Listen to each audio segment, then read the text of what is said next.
आज हम लोग 9th विज्ञान के बारे में जानते हैं। विज्ञान होता क्या है?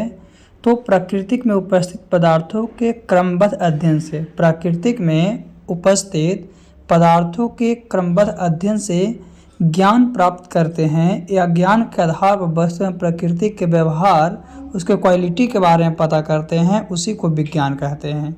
यानी बोल सकते हैं कि किसी भी वस्तु के बारे में, पदार्थ के बारे में विशेष प्रकार के ज्ञान को विज्ञान कहा जाता है ना। तो पदार्थ द्रव्य है। पदार्थ का द्रव है दो प्रकार का, एक सजीव द्रव है तो एक निर्जीव द्रव है। सजीव द्रव किसको कहेंगे? तो जीव विज्ञान के अंतर्गत जितने भी विज्ञान आएंगे वो सब सजीव के अंतर्गत आएंगे, और व्यवहारिक विज्ञान के अंतर्गत जितने भी आएंगे वो सब के सब निर्जीव द्रव के अंतर्गत आएंगे। तो जीव विज्ञान जो है वो दो प्रकार के हैं। जीव विज्ञान दो प्रकार के हैं, एक जंतु विज्ञान है और एक आपका वनस्पति विज्ञान है। तो जंतु विज्ञान और वनस्पति विज्ञान आपका है। इसी तरह से जो निर्जीव द्रव है, व्यवहारिक विज्ञान और दो प्रकार के, भौतिक विज्ञान और रसायन विज्ञान। तो जंतु विज्ञान के जनक अरस्तु को, वनस्पति विज्ञान के जनक थियोफ्रास्ट को, भौतिक विज्ञान का जनक न्यूटन को या आइंस्टीन को बोला जाता है, या रसायन विज्ञान के जनक लेवोजियर को बोला जाता है। आगे हम लोग देखते हैं भौतिक विज्ञान के बारे में। तो भौतिक विज्ञान जो है, फिजिक्स शब्द की उत्पत्ति मूल रूप से ग्रीक भाषा के फ्यूसिस शब्द से हुई है। भौतिक विज्ञान फिजिक्स शब्द की उत्पत्ति मूल रूप से ग्रीक भाषा के फ्यूसिस शब्द से हुई है, जिसका अर्थ होता है प्रकृति अथवा प्राकृतिक पदार्थ। तो भौतिक विज्ञान में प्रकृति में व्यापक द्रव, ऊर्जा तथा उसकी पारस्परिक आंतरक्रियाओं का अध्ययन जो किया जाता है वो सब भौतिक विज्ञान के अंतर्गत किया जाता है। जैसे फ्यूसिस ग्रीक शब्द है, इससे आपका फ्यूजिका बना, ये भी ग्रीक शब्द है। फ्यूजिका से आपका क्या है? फिजिका बना, जो लैटिन शब्द है। और फिजिका से आपका फिजिक्स बना, जो अंग्रेजी शब्द है। और फिजिक्स के जनक न्यूटन को या आइंस्टाइन को माना जाता है। फिजिक्स का जनक जो है न्यूटन को या तो आइंस्टाइन को माना जाता है। इस लेसन में हम लोग भौतिक विज्ञान के बारे में पढ़ रहे हैं। चलिए इसके बाद थोड़ी सी मात्रक की बात करते हैं, मापन की। मापन क्या है? मेजरमेंट क्या है? तो मेजरमेंट कहने का मतलब है कि किसी वस्तु द्वारा प्राकृतिक अथवा क्षेत्र से संबंधित, किसी वस्तु द्वारा, वस्तु या पदार्थ है, किसी पदार्थ, व्यक्ति, वस्तु अथवा क्षेत्र से संबंधित विभिन्न भौतिक राशियों जैसे लंबाई, आयतन, क्षेत्रफल, द्रव्यमान आदि के मानक जो है मात्रकों की तुलना में शुद्ध संख्यात्मक मान प्रदर्शित करना है। शुद्ध संख्यात्मक मान जो प्रदर्शित करता है उसी को हम लोग क्या कहते हैं? मापन कहते हैं। क्या कहते हैं? मापन कहते हैं। उदाहरण के लिए क्या है? तो सब्जियों के भार को किलोग्राम में, सब्जी अगर खरीदते हैं तो किलोग्राम में, दूध की मात्रा को लीटर में, दूध की मात्रा को लीटर में, और कपड़े की लंबाई को मीटर में दर्शाना, कपड़े की लंबाई को मीटर में दर्शाना, इस सब आपका मापन का एक उदाहरण है। जैसे सब्जियों का भार में, दूध को लीटर में, लंबाई को मीटर में। चलिए आगे देखते हैं।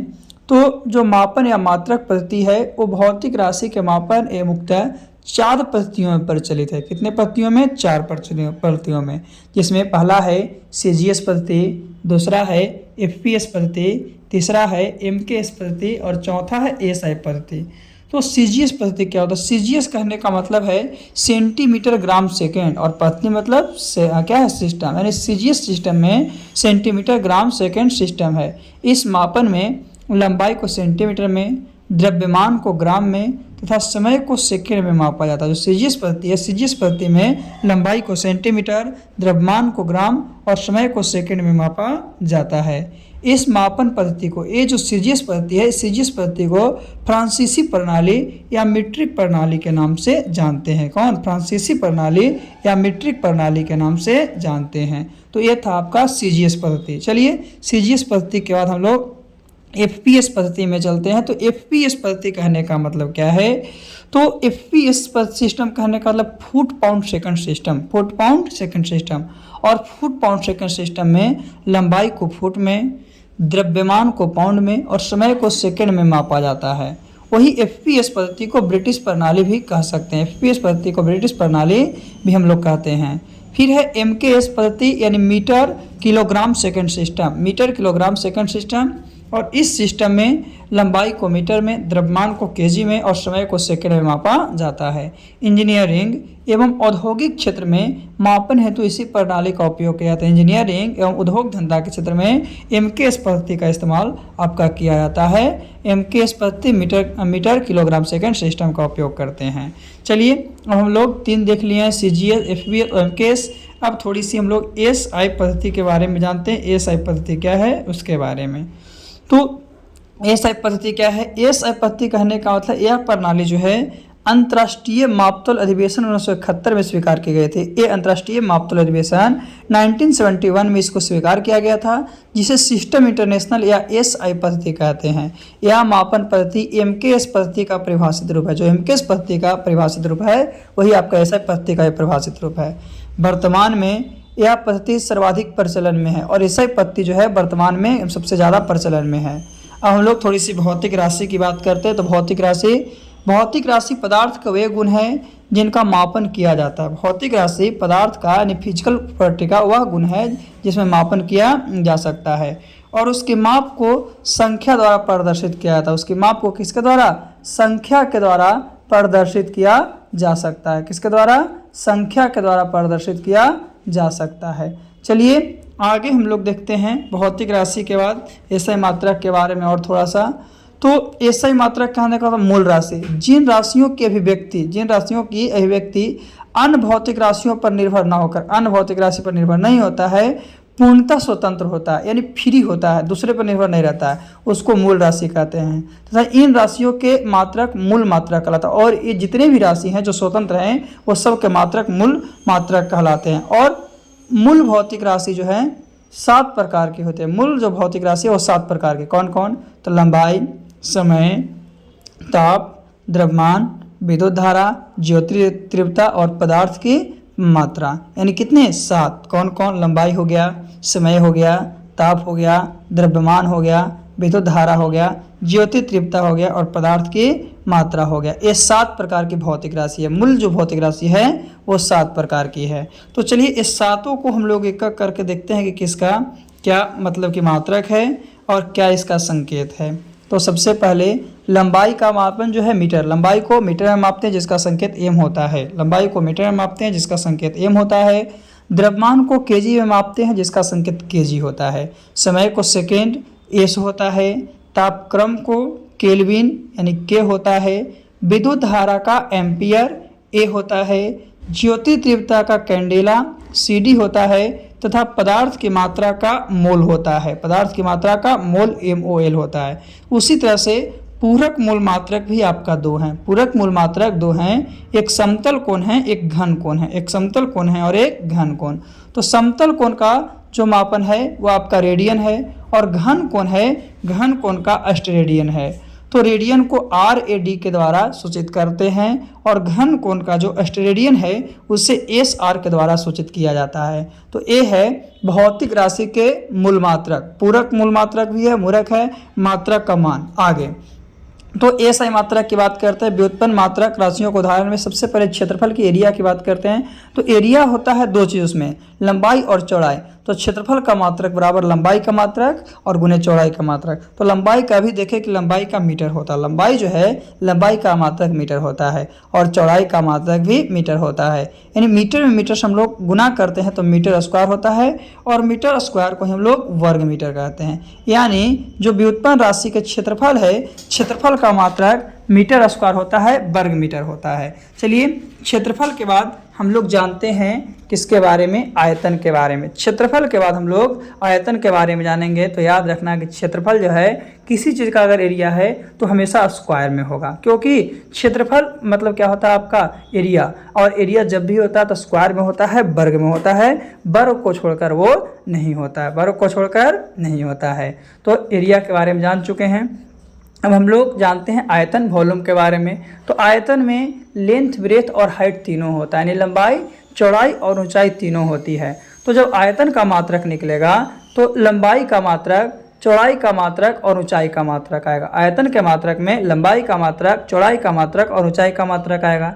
यानी मीटर गुने मीटर गुने मीटर, मीटर गुने मीटर गुने मीटर, यानी 3 बार हो गया तो मीटर क्यूब। और मीटर क्यूब को घन मीटर बोला जाता है, मीटर क्यूब को घन मीटर बोला जाता है। तो आयतन का मात्रक आपका घन मीटर होता है, मीटर क्यूब होता है। क्षेत्रफल का हम बताएं, क्षेत्रफल का मीटर स्क्वायर था, और आयतन है तो आयतन का आपका घन मीटर होता है। आयतन का क्या होता है? घन मीटर होता है। तो दोनों को याद रखना है कि किसका क्या होता है, यानी कि मीटर का भी क्षेत्रफल का भी देख लिए, एरिया का भी, और वॉल्यूम का भी देख लिए, आयतन का भी। चलिए अब हम लोग आगे चलते हैं। क्षेत्रफल और आयतन के बाद हम लोग बात करते हैं थोड़ी सी डेंसिटी के बारे में। किसके बारे में? डेंसिटी यानी घनत्व। घनत्व क्या होता है? तो घनत्व जो है, घनत्व का फार्मूला होता है द्रव्यमान बटा आयतन, द्रव्यमान बटा आयतन।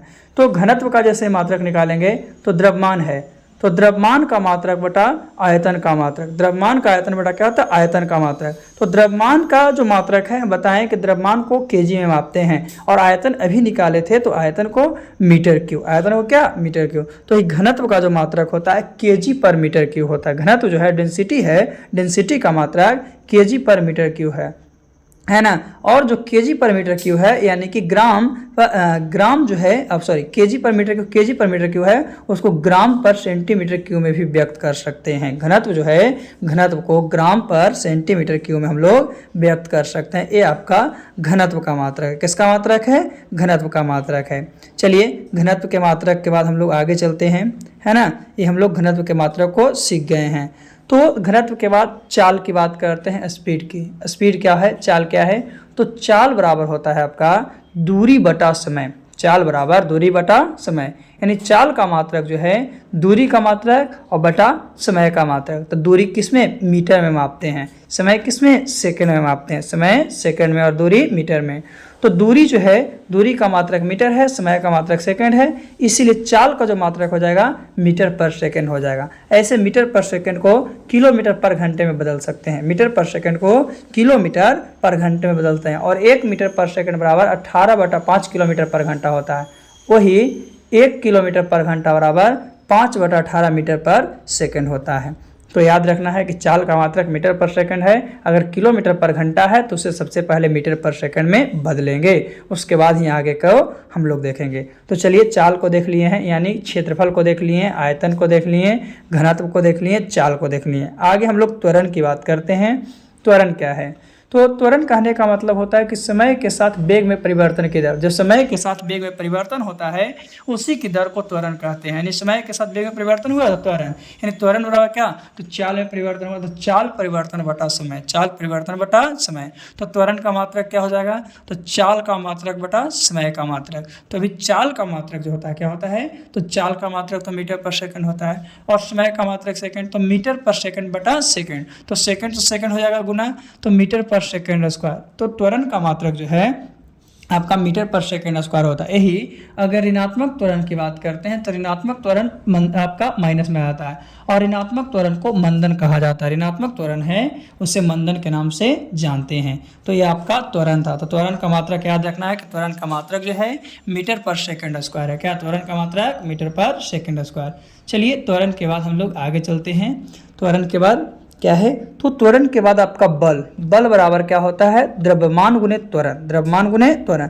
तो बल के मात्रक को निकालेंगे तो द्रव्यमान का मात्रक गुने त्वरण का मात्रक। तो द्रव्यमान का मात्रक केजी होता है, और त्वरण का मात्रक अभी देखें कि मीटर पर सेकंड स्क्वायर होता है। तो किलोग्राम में मीटर पर सेकंड स्क्वायर को करेंगे तो केजी मीटर पर सेकंड स्क्वायर हो जाएगा। केजी मीटर पर सेकंड स्क्वायर, और 1 केजी मीटर पर सेकंड स्क्वायर बराबर 1 न्यूटन होता है। 1 केजी मीटर पर सेकंड स्क्वायर बराबर 1 न्यूटन होता है। न्यूटन जो है एक वैज्ञानिक का नाम है।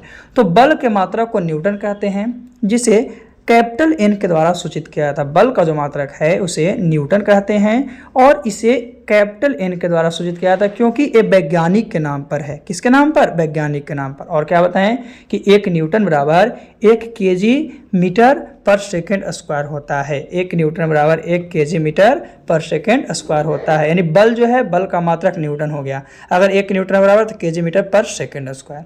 फिर बात करते हैं वर्क की, कार्य की। तो कार्य क्या है? तो कार्य बराबर आपका है बल गुने दूरी। कार्य बराबर क्या है? बल गुने दूरी, यानी कार्य का मात्रक बराबर बल का मात्रक गुने दूरी का मात्रक, बल का भी मात्रक और दूरी का मात्रक। तो बल का मात्रक तभी देखे केजी मीटर पर सेकंड स्क्वायर था, बल का मात्रक केजी मीटर पर सेकंड स्क्वायर कैसे निकला वो भी देख लिए, और दूरी का मात्रक मीटर। तो केजी मीटर पर सेकंड स्क्वायर में मीटर से करेंगे तो क्या हो जाएगा, केजी मीटर स्क्वायर पर second square, kg meter square पर सेकंड स्क्वायर। और केजी मीटर स्क्वायर पर सेकंड स्क्वायर को हम लोग एक जूल बोलते हैं, यानी कार्य के मात्रक को जूल कहते हैं, कार्य के मात्रक को क्या कहते हैं, जूल कहते हैं। और जूल को जे के द्वारा सूचित किया जाता है ना। और एक जूल बराबर केजी मीटर स्क्वायर पर सेकंड स्क्वायर होता है, यानी न्यूटन मीटर, इसको क्या बोलते हैं, न्यूटन मीटर भी बोल सकते हैं।